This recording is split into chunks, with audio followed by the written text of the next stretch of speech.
اس طرح پھر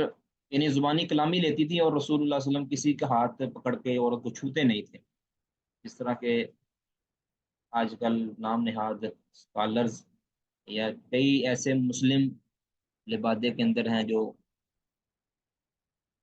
ایاز باللہ عورتوں کے ہاتھ پکڑتے ہیں،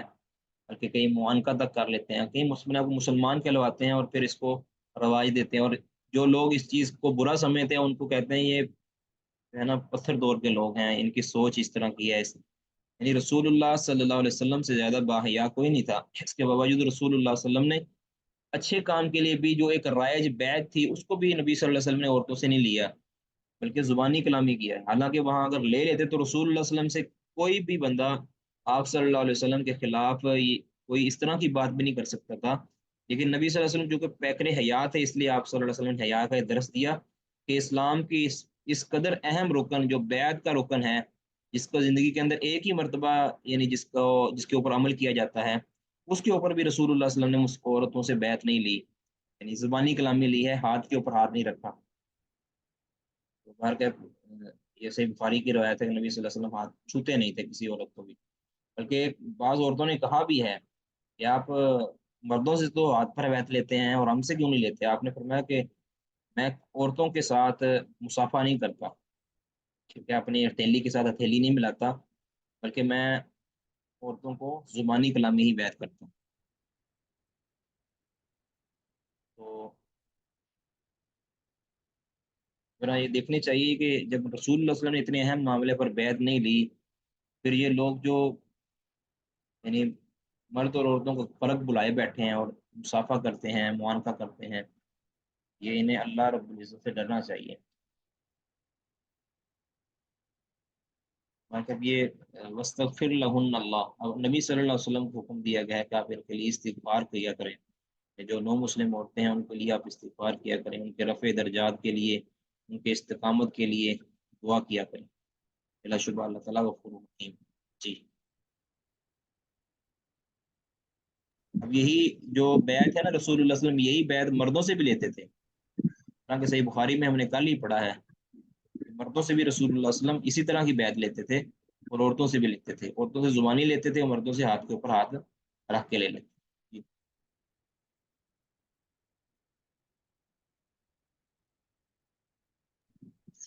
یا ایھا الذین آمنوا، اے لوگوں جو ایمان لائے ہو، لا تتولوا، نہ تم دوست بناؤ، قومن ایسی قوم کو غضب اللہ علیہم، ناراض ہوا اللہ ان پر، قد یئسوا، وہ مایوس ہو گئے، من الآخرہ آخرت سے، کما یئس الکفار جیسا کہ مایوس ہوئے کافر، من اصحاب القبور قبر والے سے۔ اب اس کے دو معنی ہیں جی، ایک تو پہلے تو یہ ہے کہ لا تتولوا قوما غضب اللہ علیہم، اس طرح قرآن اس صورت کے شروع کے اندر کہا گیا لا تتخذوا عدوی وعدوکم اولیاء، دوبارہ اس مضمون کو دہرایا گیا ہے کہ تم دوستی قائم نہ کرو ایسے لوگوں سے کہ جن پر اللہ کا غضب ہوا ہے۔ ویسے تو یہود مراد ہیں، لیکن لغوی اعتبار سے تو یہ جتنے جتنے کفار ہیں سب پر غضب ہوا ہے، ٹھیک ہے۔ عام طور پہ تو یہی مشہور ہے نا کہ مغضوب علیہم قوم جو ہے وہ یہود ہے، وہ تو ایک اصطلاحاً جو ہے نا مغضوب علیہم ہے، لیکن ویسے تو اللہ تعالیٰ کا غضب سب کے لیے ہے، ٹھیک ہے؟ سب پر اللہ تعالیٰ غضب ناک ہے جو بھی غیر مسلم ہے، تو مراد وہی ہے کہ ان کے ساتھ کسی کے ساتھ بھی تم دوستی نہ بناؤ کہ غضب اللہ علیہم، ان پر اللہ تعالیٰ غضب ناک ہو چکا، قد یئسوا من الآخرہ، آخرت سے بالکل مایوس ہو چکے ہیں، یعنی آخرت پر ایمان نہیں رکھتے، وہ آخرت پر وہ ایمان نہیں رکھتے، آخرت کے اوپر ان کا اعتقاد اور یقین نہیں ہے، بعث بعد الموت پر ان کا یقین نہیں، یا بعث بعد الموت پر ان کا یقین ہے جس طرح کہ یہود و نصارہ کا ہے، لیکن عملی طور پر وہ آخرت سے مایوس ہو چکے ہیں، یعنی جسے اس طرح کہتا ہے نا بندہ کہ عملی طور پر تو تم آخرت کو مانتے ہی نہیں ہو، یعنی تمہارے کردار ایسے ہیں، تمہارے اعمال ایسے ہیں، گویا تمہیں مرنا یاد ہی نہیں ہے، یہ بھی ہو سکتا ہے مانو۔ کما یئس الکفار من اصحاب القبور، اب من اصحاب القبور کے دو معنی کیے گئے ہیں، دونوں معنی ہی درست ہیں۔ ایک معنی تو یہ ہے کہ جس طرح کفار قبر والوں سے مایوس ہو چکے ہیں، یعنی جس طرح کفار مایوس ہو چکے ہیں، قبر والے اب دوبارہ زندہ ہو کر نہیں آئیں گے، یعنی جو فوت ہو چکے ہیں اپنے، جو ان کے کفار بزرگ فوت ہو چکے ہیں، دوبارہ وہ دنیا میں آنے سے ان کے متعلق مایوسی کا اظہار کرتے ہیں، اسی طرح وہ آخرت سے بھی مایوس ہیں. تو یہ معنی ہو سکتا ہے.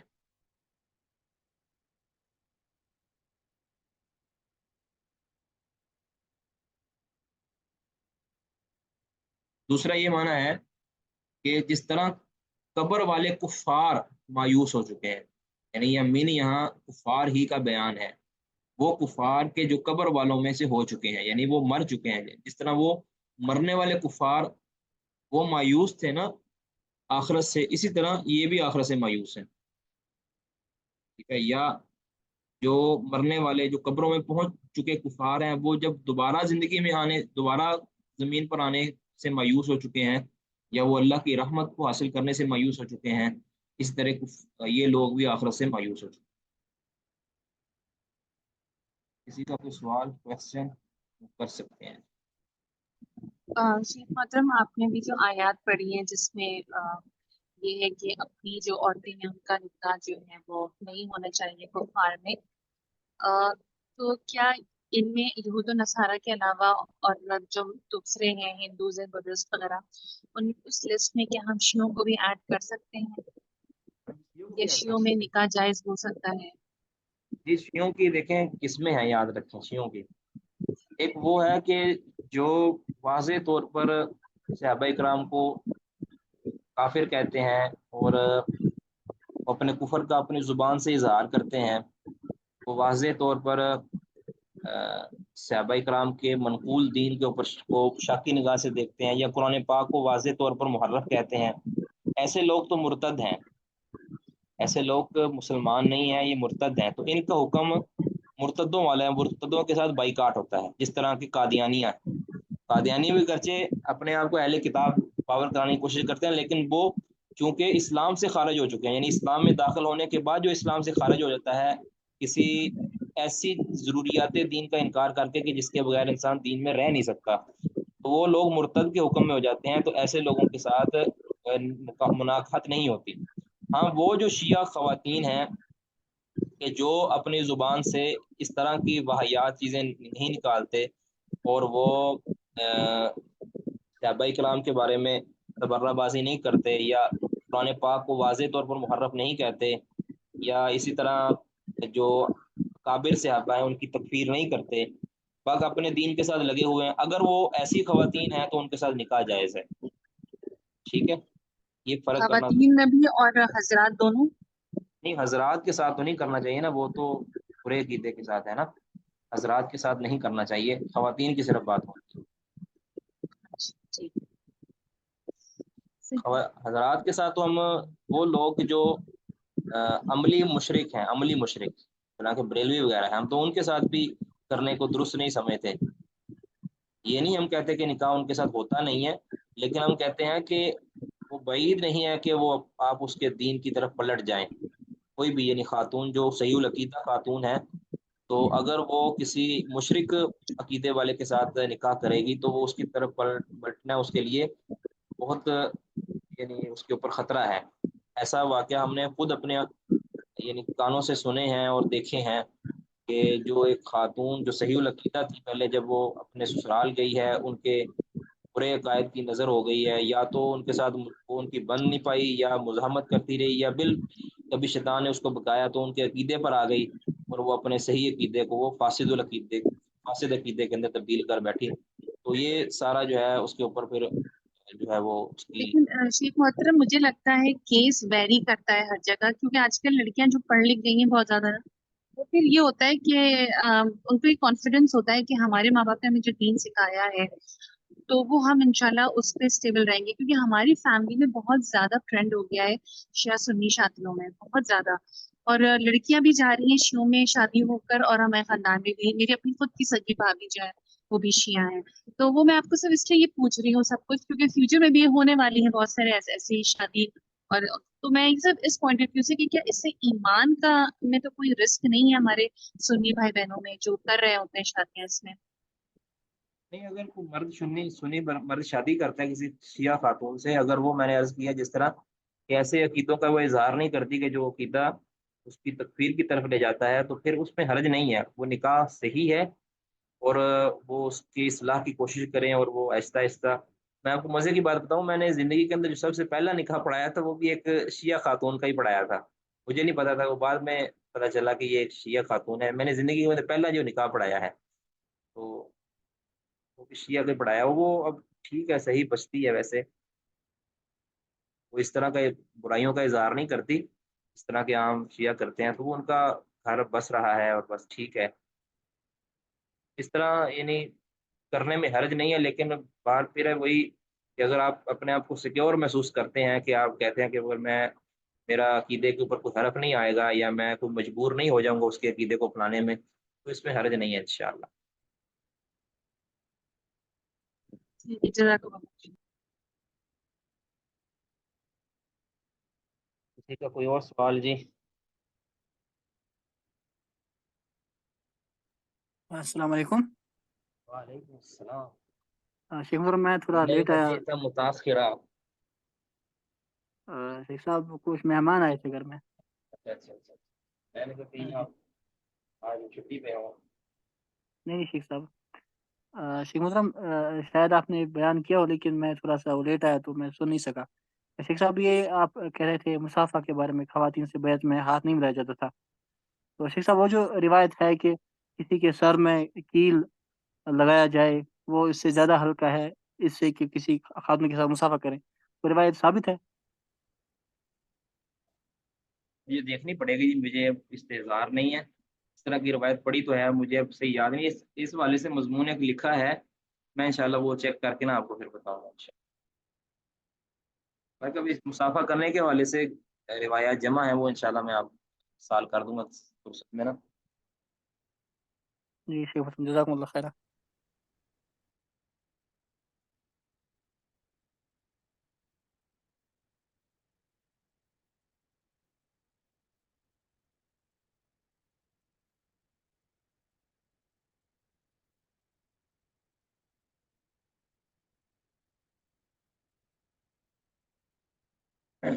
جی کوئی سوال نہیں جی. آج ارادہ ہے کہ جو ہم نا وہ جو ہمارا الفرق والے دھیان والا چیپٹر ہے نا، اس کو تھوڑا سا ہم چھیڑیں آج. کیا خیال ہے؟ جی شیخ محترم۔ ٹھیک ہے. تو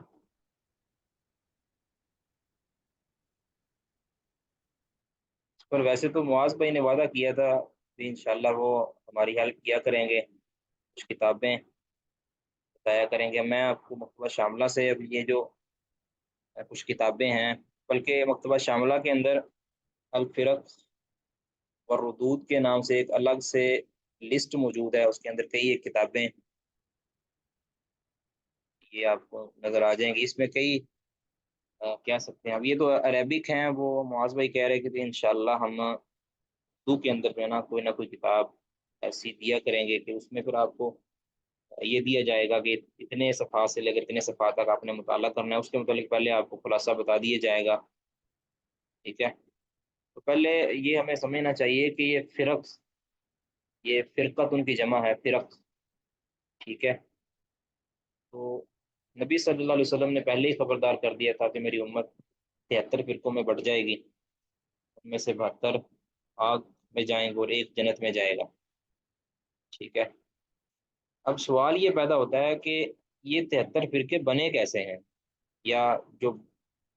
بن گئے ہیں تو بنے کیسے ہیں، اگر بننے ہیں تو وہ سارے اگر مکمل نہیں ہوئے تو وہ کیسے کیسے ہوں گے. اس کی بنیادی وجہ آپ میں سے کسی کے علم میں ہے تو وہ بتائیں گے.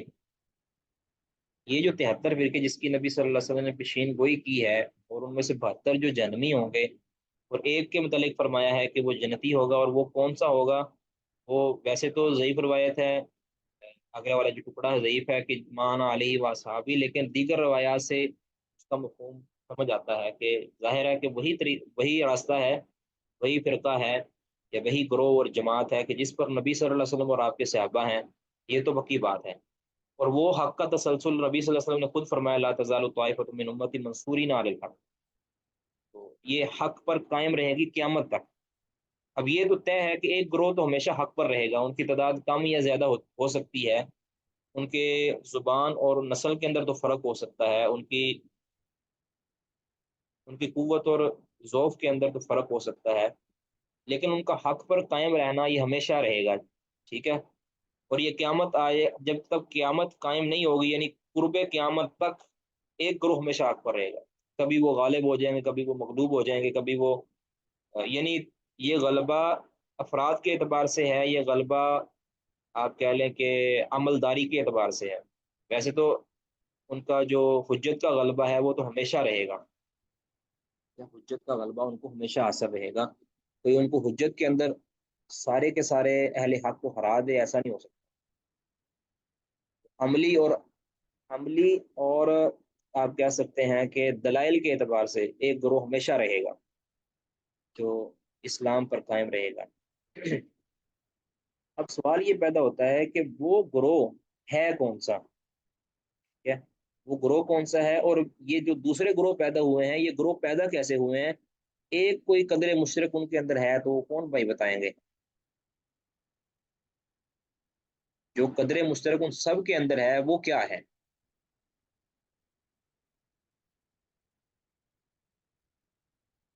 جی اینی ون، آپ کا اس متعلق کیا نظریہ ہے، کیا مطالعہ ہے؟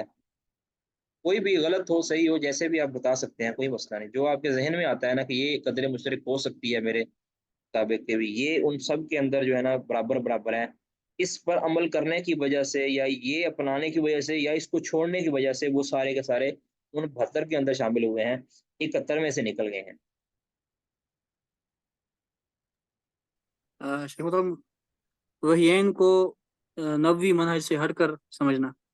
جی میں نے کہا شیخ صاحب کتاب و سنت کو یا تو عقل کی وجہ سے چھوڑ دینا، یا خواہش پرستی کی وجہ سے چھوڑ دینا، یا اس کو نبی اکرم صلی اللہ علیہ وسلم کے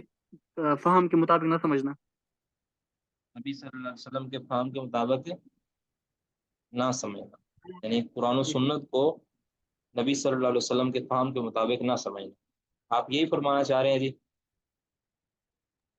جی شیخ صاحب، میں نے 3 باتیں کی، یا تو عقل کی وجہ سے کتاب و سنت کو پیچھے کر دیتے ہیں، یا خواہش پرستی میں چلے جاتے ہیں، یا تو وہ نبوی فہم جو ہمیں دیا گیا اس سے ہٹ کر کے اپنے فہم کے مطابق کتاب و سنت کی تحریف کرتے ہیں۔ نہیں، یہ دیکھیں نا، دعویٰ تو سارے ہی کرتے ہیں، کہتے ہیں ہم بھی کتاب و سنت کے دلائل پیش کرتے ہیں، حتیٰ کہ قادیانی مرزا غلام احمد قادیانی اس نے اپنی نبوت کو ثابت کرنے کے لیے الیاز باللہ قرآن پاک کی کئی ایک آیات سے استدلال کیا اپنی وہ کتابوں کے اندر، یعنی قرآن پاک کی آیات کو پیش کیا کہ یہ دیکھو قرآن کی اس آیت سے ثابت ہوتا ہے، یہ آیت سے ثابت ہوتا ہے، یعنی قرآن اور سنت کا وہ مقدم سارے کرتے ہیں، کہتے ہیں کہ قرآن و سنت ہی مقدم ہے، دعویٰ سبھی کا یہ ہے۔ شیخ صاحب نبوی فہم تو ایک ہی ہے، کتاب و سنت کا نبوی فہم ایک ہی ہے، اور اب جی باقی جی ٹھیک، جی ٹھیک ہے، یہ تاجور بھائی کے مطابق گویا اصل جو قدر مشترک ہے نا، اصل قدر مشترک وہ ہے نبوی فہم، یعنی جس نے نبوی فہم، جو فہم نبی صلی اللہ علیہ وسلم نے امت کو دیا ہے دین کا، اس فہم کو، اس سمجھ کو چھوڑنے کی وجہ سے سارے لوگ گمراہ ہو گئے ہیں، اور جس نے اس سمجھ پر اپنے آپ کو کاربند رکھا ہے وہ صراط مستقیم پر گامزن ہے، اور وہ طائفہ منصورہ کے اندر شامل ہے۔ جی کوئی اور؟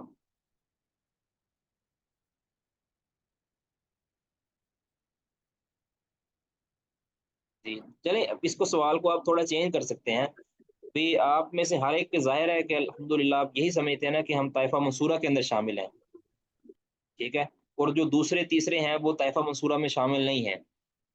تو ظاہر ہے آپ نے تو فرق کرنا ہے نا کہ میں اس لیے طائفہ منصورہ میں ہوں اور وہ اس لیے طائفہ منصورہ میں سے نہیں ہے، وہ وجہ آپ کو تو ظاہر ہے معلوم ہوگی۔ آپ کو کیا لگتا ہے کہ شاید یہ میرے اندر خصلت ہے اور اس کے اندر یہ خصلت نہیں ہے، جس وجہ سے میں طائفہ منصورہ میں انشاءاللہ ہوں اور وہ طائفہ منصورہ میں نہیں ہے، اور اللہ تعالیٰ اس کو طائفہ منصورہ میں شامل کر دے؟ یہ آپ کو کون سی چیز لگتی ہے؟ یہ سارے اپنی اپنی رائے دیں، یہ ہماری ڈسکشن ہے، یہ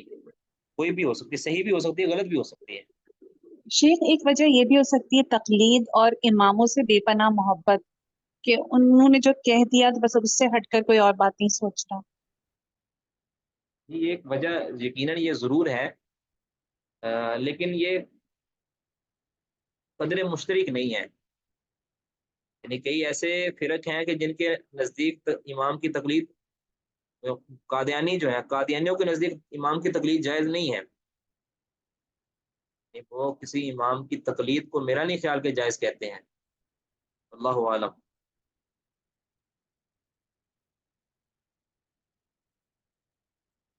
یہ ایک وجہ ہو سکتی ہے تقلید کا۔ جی معاذ بھائی آپ کو کیا لگتا ہے؟ ہر ایک کا نام لے کر پوچھنا پڑے گا آپ۔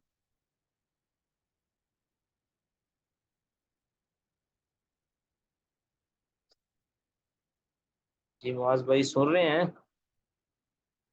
یعنی اگر کسی کو یہ لگتا ہے نا، یہ بھی ایک ہے کہ ضروری نہیں ہے آپ نے نئی بات ہی کرنی ہے، اگر آپ کو لگتا ہے کہ تاجر بھائی کی بات صحیح ہے یا فرح کلیم صاحبہ کی بات صحیح ہے، آپ ان میں سے تائید بھی کر سکتے ہیں کہ میری بھی یہی رائے ہے، یا آپ کہیں کہ مجھے کوئی سمجھ نہیں آتی، کچھ تو بولیں گے نا آپ۔ معاذ عتیق صاحب، پہلا رول نمبر آپ کا ہی ہے۔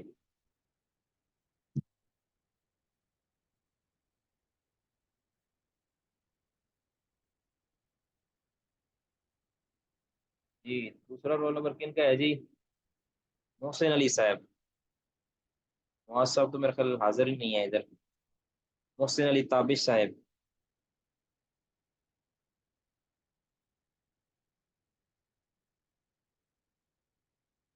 جی تیسرا رول نمبر عبد الرحمان صاحبہ۔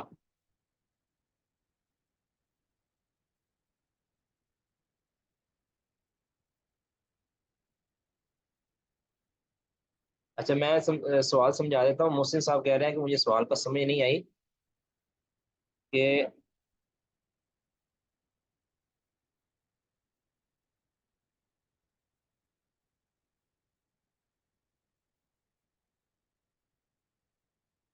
اچھا ٹھیک ہے،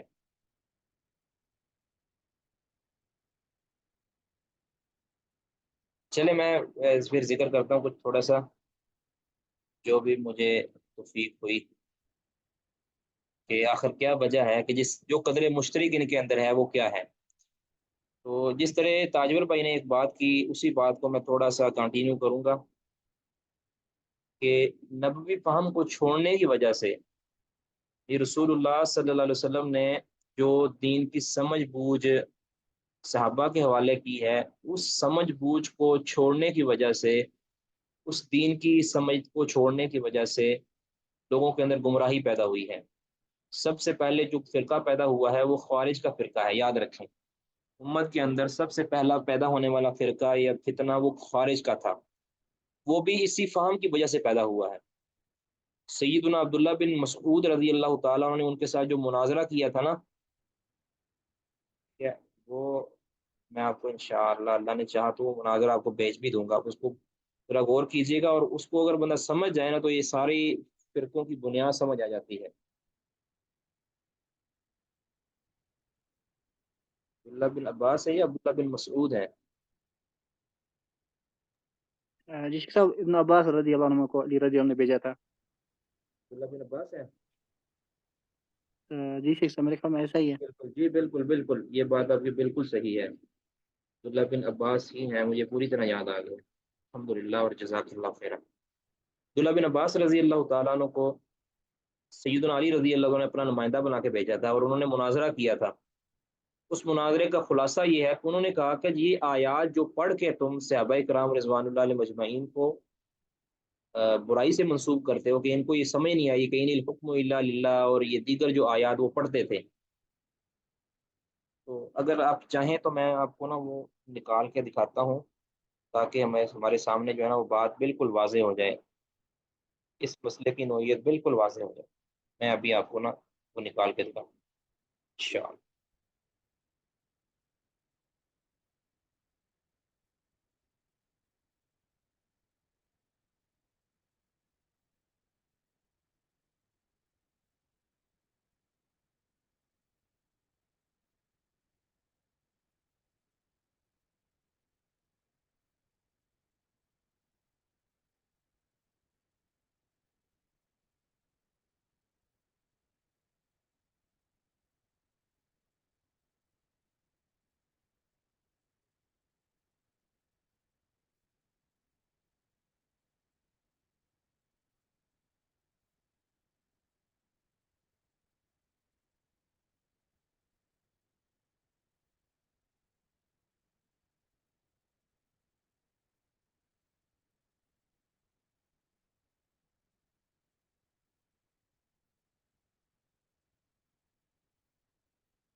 جی یہ ذرا اس کا مطالعہ کیجیے گا، سیدنا عبداللہ بن عباس رضی اللہ تعالیٰ عنہ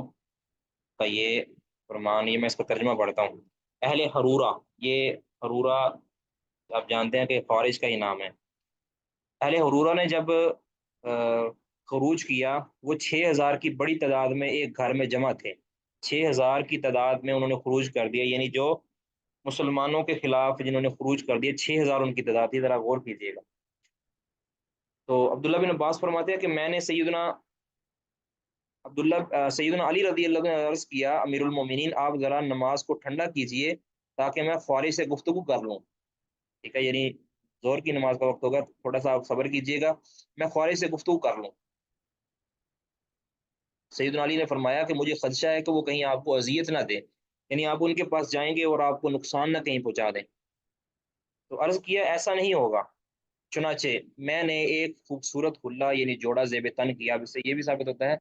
کسی کے ساتھ گفتگو کرنی ہو، کسی کے ساتھ ملاقات کرنی ہو تو اچھا زیب تن کرنا چاہیے جوڑا،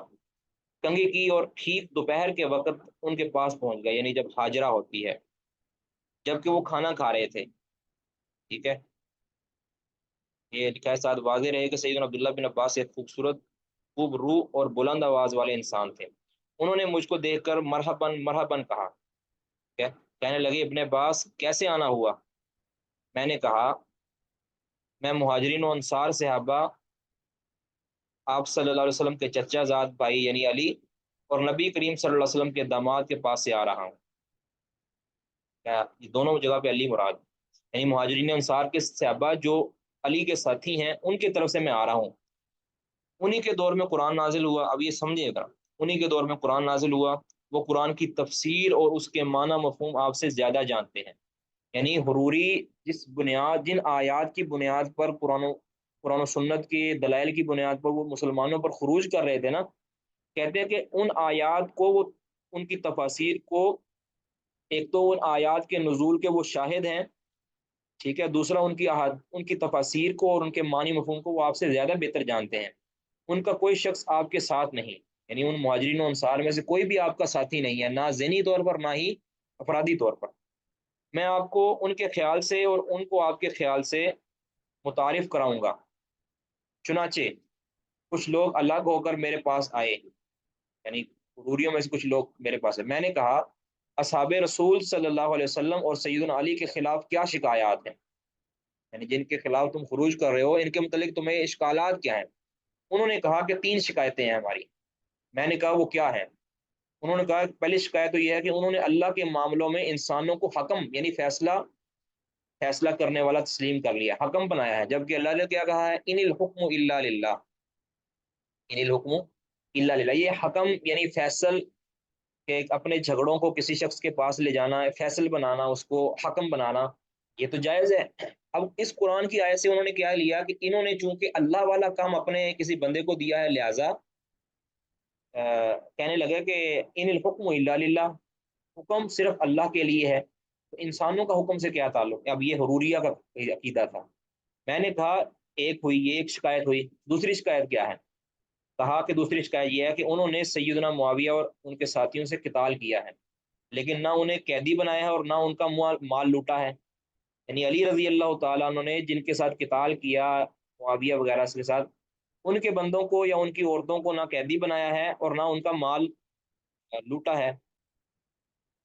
کہ اگر وہ کافر تھے تو انہیں قیدی بنانا جائز تھا، اور اگر مومن تھے تو نہ انہیں قید کیا جا سکتا تھا اور نہ ان سے قتال کرنا جائز تھا۔ اب کہتے ہیں انہوں نے جو قتال کیا ہے یا تو ان کو کافر سمجھ کے قتال کیا ہے یا مومن سمجھ کے قتال کیا ہے۔ اگر کافر سمجھ کے کیا ہے تو پھر ان کا مال کیوں نہیں لوٹا اور ان کی عورتوں کو قیدی کیوں نہیں بنایا، ان کے مردوں کو ان کو غلام کیوں نہیں بنایا؟ اور اگر وہ مسلمان سمجھ کے لڑے ہیں تو مسلمان سے تو لڑائی جائز ہی نہیں ہے۔ تو میں نے کہا کہ یہ دوسری ہوئی شکایت۔ اب تیسری شکایت کیا ہے؟ یا اس سے ملتی جلتی کوئی اور بات کہی۔ انہوں نے کہا کہ انہوں نے عہد نامہ تحکیم سے خود امیر المومنین کا لقب مٹا دیا۔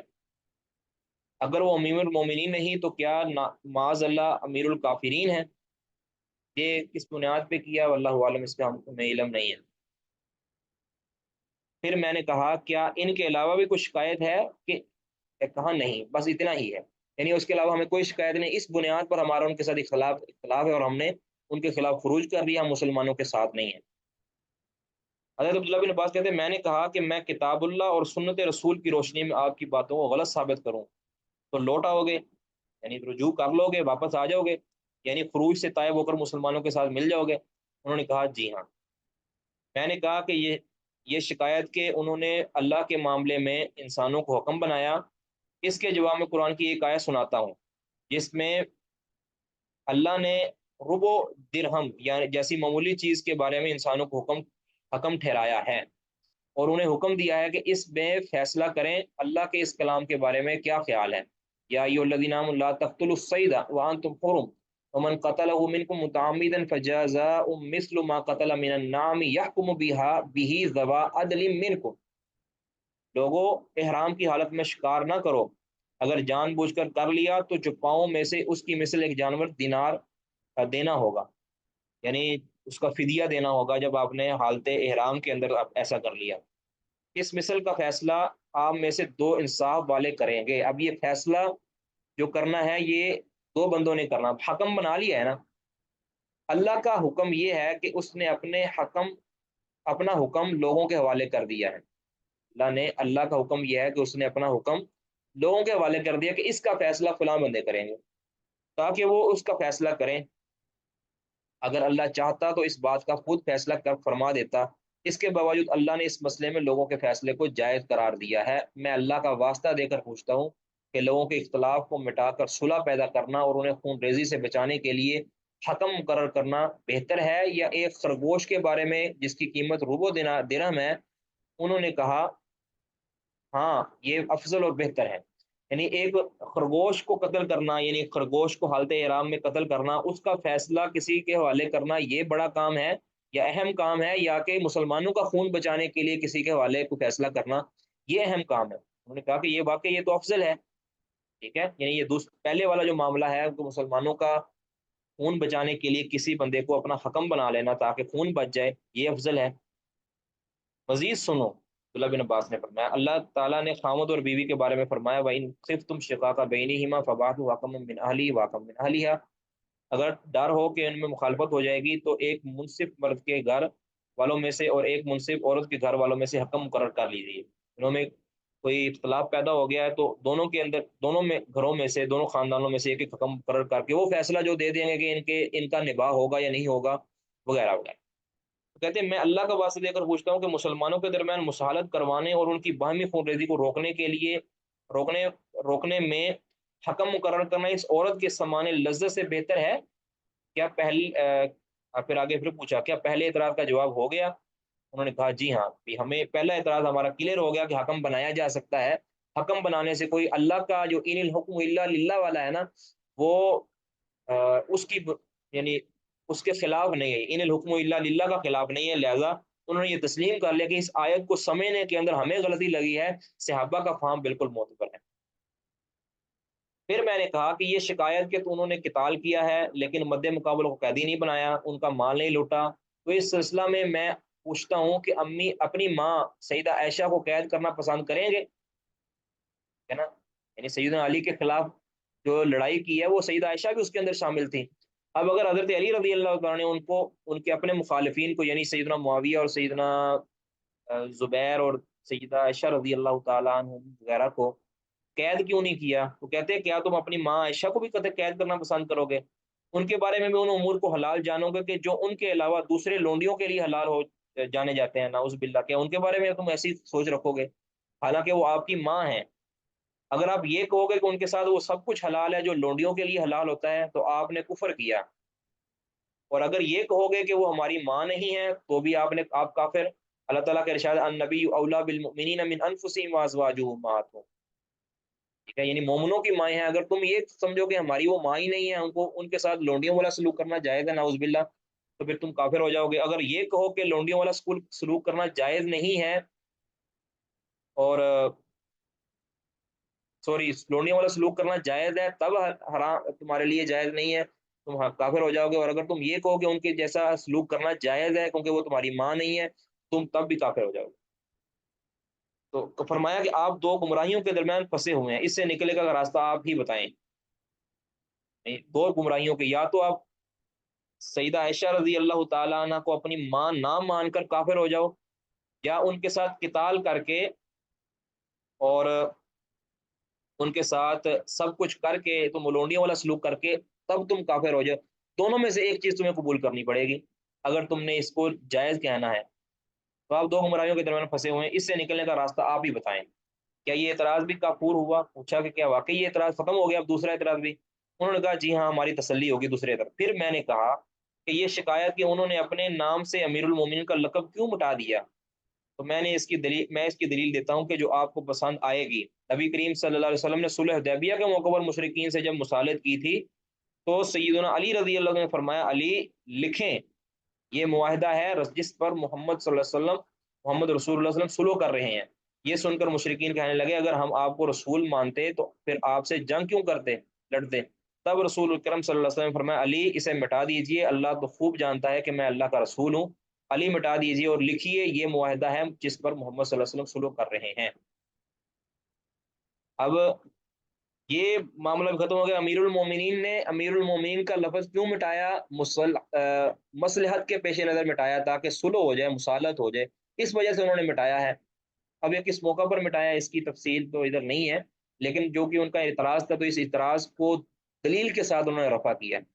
اپنے فہم کو پیش کر دیا کہ یہاں جو ہے تمہارا فہم بالکل غلط ہے۔ اچھا، یہ دلیل بیان کرنے کے بعد سیدنا عبداللہ بن عباس نے خارج سے فرمایا اللہ کی قسم اللہ کے رسول سیدنا علی سے بہتر ہیں، یعنی اللہ کے رسول سیدنا علی سے بہتر ہیں۔ جب اللہ کے رسول نے اپنا لقب، اپنا جو آپ کا جو کہہ لیں کہ رسول کا جو منصب ہے، آپ نے اس کو لکھنے سے، آپ نے لکھنے کے باوجود اس کو مٹا دیا، تو سیدنا علی رضی اللہ عنہ کا امیر المومنین مٹانا یہ کوئی بڑی بات نہیں ہے۔ پھر آپ صلی اللہ علیہ وسلم نے خود ہی محمد رسول مٹا دیا، بس اس کا یہ مطلب نہ تھا کہ آپ صلی اللہ علیہ وسلم خود کو نبوت سے مٹا دیا ہے، یعنی جس طرح رسول اللہ صلی اللہ علیہ وسلم نے اپنا لفظ رسول اللہ مٹانے سے آپ کی نبوت ختم نہیں ہوئی، یا آپ ناؤز باللہ وہ رسالت کے عہدے سے نیچے نہیں آ گئے، اسی طرح امیر المومنین کا لفظ مٹانے سے سیدنا علی رضی اللہ عنہ امیر الکافرین نہیں بن گئے جس طرح کہ تمہارا اعتراض ہے۔ پھر فرمایا کہ آخری شکایت کا جواب بھی مل گیا، انہوں نے کہا جی ہاں۔ پھر ان میں سے 2000 لوگ دوبارہ سیدنا علی کی جماعت میں لوٹ آئے، یعنی 6000 میں سے 2000 فوراً طائب ہو گئے تھے، بقیہ نے انکار کر دیا کہ نہیں ہم نہیں مانتے۔ انہوں نے بھی سیدنا علی سے قتال کیا اور اپنی اسی گمراہی پر مہاجرین اور انصار کے ہاتھوں قتل ہوئے۔ یہ مسند محمد کے اندر اور دیگر کتابوں کے اندر صحیح سند، حسن سند کے ساتھ روایت ملی۔ تو اس کا مطلب یہ ہے کہ وہی بات کہ رسول اللہ صلی اللہ علیہ وسلم کے فہم کو چھوڑ دینا یہ بنیاد بنا ہے سب سے پہلے فتنے کے نمودار ہونے کی، سب سے پہلے جو باطل فرقے کے نمودار ہونے کی، اور باقی سارے فرقے اسی سے بنے ہیں۔ جس نے رسول اللہ صلی اللہ علیہ وسلم کے فہم کو چھوڑ دیا اس نے دراصل اس طائفہ منصورہ کے ساتھ کو چھوڑ دیا کہ جس کو رسول اللہ صلی اللہ علیہ وسلم نے حق کا گروہ قرار دیا ہے۔ اب سوال یہ پیدا ہوتا ہے کہ رسول اللہ صلی اللہ علیہ وسلم کا فہم ہمیں کیسے ملے گا؟ کیا رسول اللہ صلی اللہ علیہ وسلم کا فہم ہمیں کیسے ملے گا؟ یاد رکھیں کہ رسول اللہ صلی اللہ علیہ وسلم نے قرآن پاک کی تشریح فرمائی ہے، حدیث کے ذریعے ساری تعلیمات دی ہیں، لیکن وہ تعلیمات رسول اللہ صلی اللہ علیہ وسلم سے ہم تک ساری نہیں پہنچی۔ ذرا اس مسئلے کو سمجھیں۔ اب ہر آیت کی تفسیر مرفوع حدیث کی صورت میں ہم تک نہیں پہنچی، ٹھیک ہے نا، لیکن رسول اللہ صلی اللہ علیہ وسلم نے صحابہ کو سکھائی ساری ہے، یعنی وہ نقل بھی ہوئی ہے، آیات کی تفسیر نقل بھی ہوئی ہے، لیکن کچھ صحابہ کے سے اقوال سے نقل ہوئی ہے، کچھ تابعین کے اقوال سے نقل ہوئی، کوئی رسول اللہ صلی اللہ علیہ وسلم کے اقوال سے نقل ہوئی ہے۔ اب ہر قول کی یا ہر فعل کی نسبت صحابی نے رسول اللہ صلی اللہ علیہ وسلم کی نہیں ترک نہیں کی۔ آپ دیکھیں گے حدیث کے اندر بھی کئی بار ایسے ہوتا ہے، ایک حدیث کبھی مرفوع ہوتی ہے اور ایک حدیث کبھی موقوف ہوتی ہے، ایسی ہوتی ہے کہ نہیں ہوتی؟ یعنی ایک ہی حدیث انہی الفاظ کے ساتھ کبھی موقوف ہوتی ہے اور انہی الفاظ کے ساتھ یا اسی فیصلے کے ساتھ کبھی وہ موقوف ہوتی ہے۔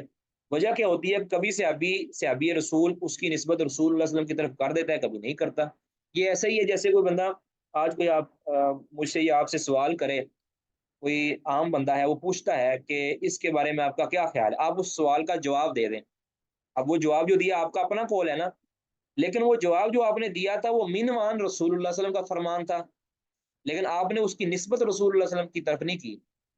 ٹھیک ہے۔ اب چونکہ جو آپ نے وہ فیصلہ دیا ہے، یہ جو قول آپ نے فرمایا ہے، یا آپ نے جو اس کو مطمئن کیا ہے، وہ کیا اسی حدیث رسول کی بنیاد پر ہے، ٹھیک ہے۔ اب اس عامی بندے کو نہیں پتا ہے کہ یہ رسول اللہ صلی اللہ علیہ وسلم کی حدیث ہی مجھے سنائی گئی ہے، لیکن آپ کا نام نہیں لیا گیا، ٹھیک ہے۔ جیسے کوئی فرض کیا کہے کہ وضو کے بغیر نماز ہو جاتی ہے، آپ کہیں کہ وضو کے بغیر اللہ تعالیٰ نماز قبول نہیں کرتا، اب یہ آپ لفظ بولیں، اب یہ تو رسول اللہ صلی اللہ علیہ وسلم کی حدیث ہے، آپ نے نسبت رسول اللہ صلی اللہ علیہ وسلم کی طرف نہیں کی، لیکن آپ نے بات وہی کی ہے۔ تو صحابہ بھی اس طرح کرتے تھے، صحابہ سے کوئی پوچھتا تھا کہ اس طرح، آپ صحابی کہہ دیتے کہ اس کا یہ حکم ہے، یہ اس کا فیصلہ ہے، اب وہ فیصلہ انہوں نے اپنی طرف سے نہیں بیان کیا ہوتا تھا، یہ فیصلہ انہوں نے رسول اللہ صلی اللہ علیہ وسلم سنا ہوتا تھا، ہاں کہیں کہیں وہ اپنے اجتہاد سے ہی فیصلہ کر دیتے تھے، کہیں کہیں ہوتا ہے، لیکن عام طور پر صحابہ کرام رضوان اللہ علیہم اجمعین وہی، اور جو اجتہاد سے فیصلہ کرتے تھے وہ اجتہاد کوئی ایسے نہیں ہوتا تھا، بلکہ وہ بھی دلائل کی بنیاد پر ہوتا تھا۔ تو گویا رسول اللہ صلی اللہ علیہ وسلم کا جو دین کا فہم دیا ہے، وہ صحابہ کرام رضوان اللہ علیہم اجمعین کو سمجھایا ہے، اور صحابہ نے آگے پھر تابعین کو سمجھایا ہے، تابعین نے تبع تابعین کو سمجھایا ہے۔ تو اس میں پھر ہمیں ہمارے لیے راستہ یہ ہے کہ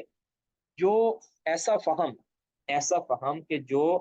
صاحب، اگر ہم نے اس طائفہ منصورہ کے اندر رہنا ہے، تو اس کا حل کیا ہے کہ جو فیصلہ صحابہ کرام کا متفقہ ہے، یعنی جو حدیث کا فیصلہ، جو قرآن کی آیت کا فہم صحابہ کے ہاں متفقہ ہے،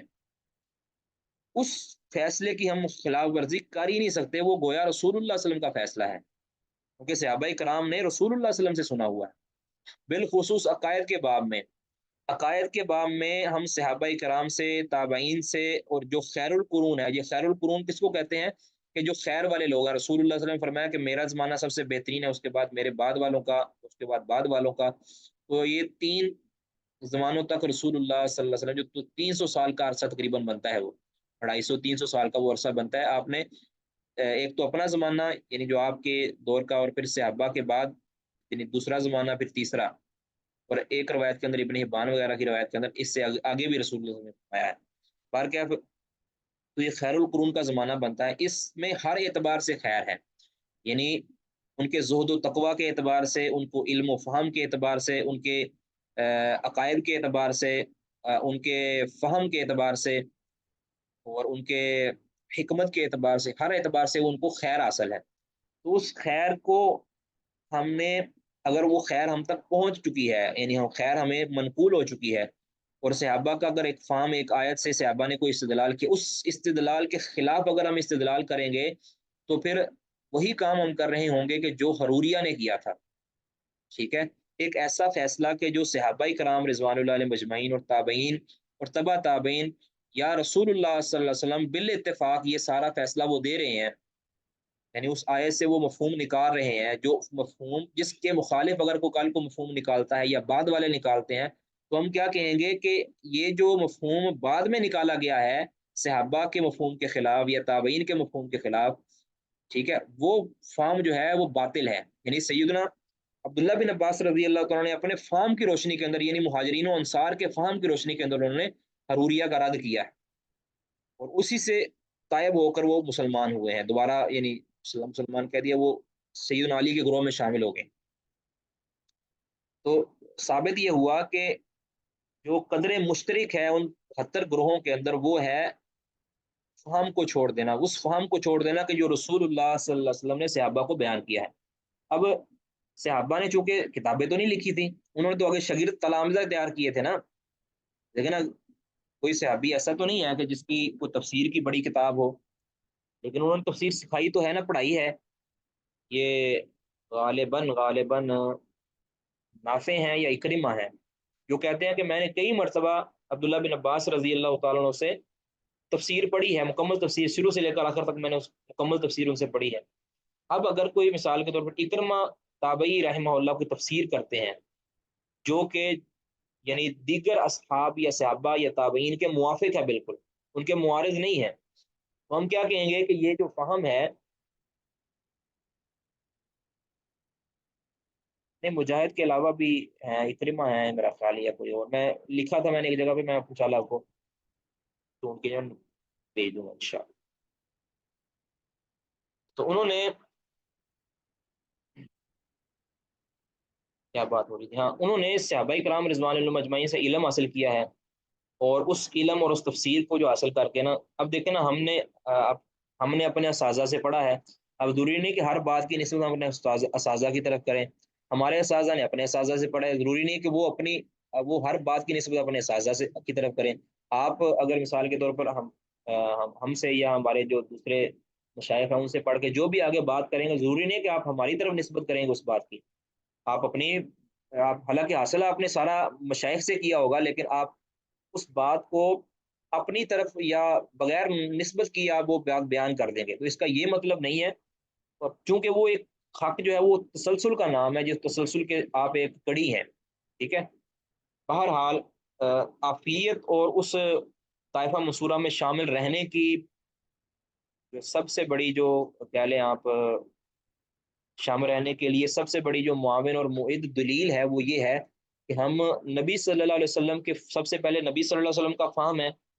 اس کے بعد اگر نبی صلی اللہ علیہ وسلم سے اس کے متعلق کوئی تعلیم موجود نہیں ہے، کسی آیت کی تفسیر کے اندر، کسی حدیث کے فہم کے اندر نبی صلی اللہ علیہ وسلم سے کوئی وضاحت معلوم نہیں ہے،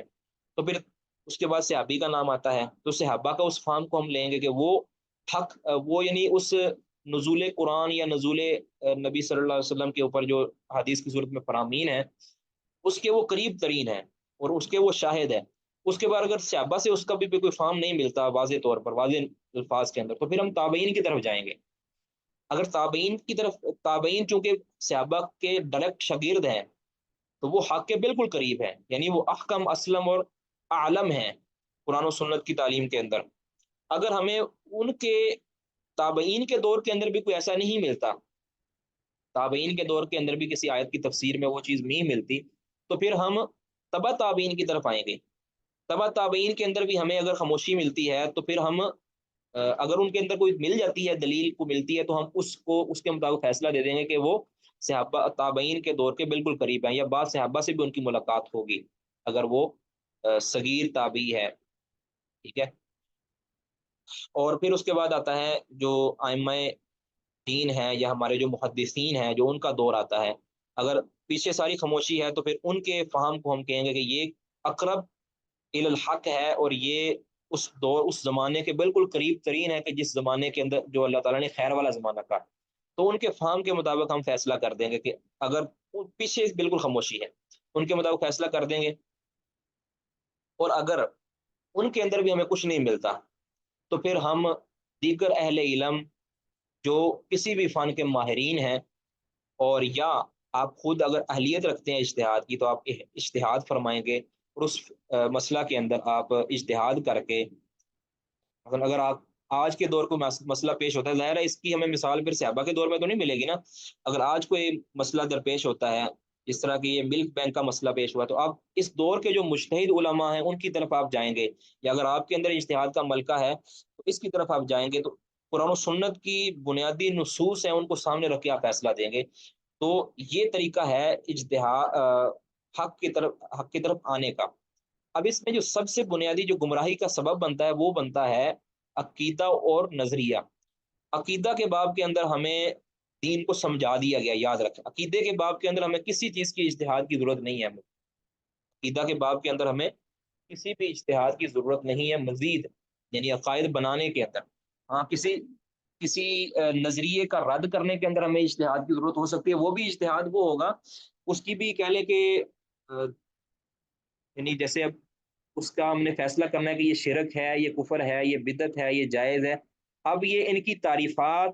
ان کے جو دلائل ہیں یہ ذکر ہو چکے ہیں، اب ہم نے صرف اجتہاد کر کے اس کے اوپر فیصلہ دینا ہے کہ یہ جو ہمیں جو نئی صورت نظر آئی ہے نا، مثال کے طور پر اگر کوئی